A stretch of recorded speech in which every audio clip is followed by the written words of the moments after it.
kuom kawo thuolo mari ma oriwri kodwa e twak okinyi ma kawuono. Ka watwak koda kotudore kod ndalo 16 mago mag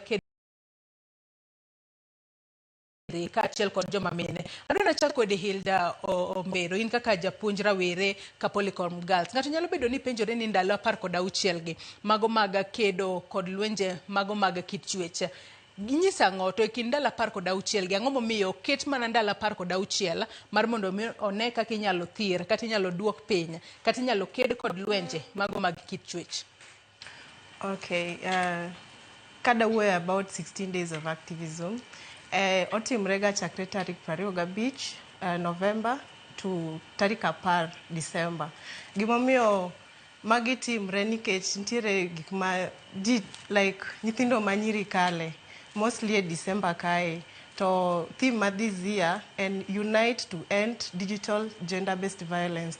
Sani weche mag mbui emomiyo emang'eny sana mane theme ma 2025 alafu gin gik moko 16 ma okang' na wach te but nitiere wantie gi mar gender-based violence ma koro wawuoye sani moro nego watiek sexual harassment bende nitiere wantiere gi and AIDS.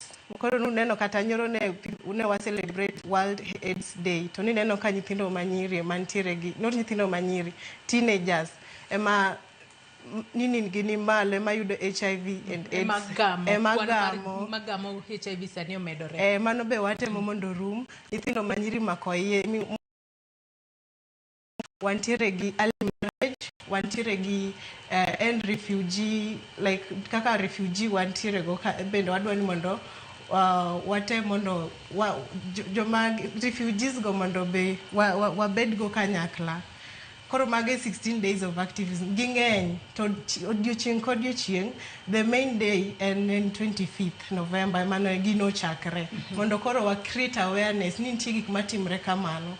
16 days of activism mang'eni jikia makata sani ang'eni king'iyo DP mag nyithindo manyiri no ka giketo papo koro ishanga ni papo ni means ang'o. Papo ni means awareness mondo wa create awareness ni nitiere gima luongre ni 16 ndalo 16 mar 16 days of activism.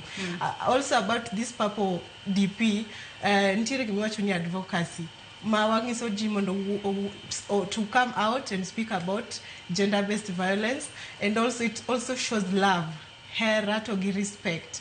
Ma kori neno ka nyithindo nyako keto DP ma papo tikia ni DP ma papo ni means ang'o. Koro at least jok ma keto DP ma papo DP ma papo ni to means ang'o. Ang'eni koro ng'at ma winja sani ong'e gimomiyo nyako no keto mondo at least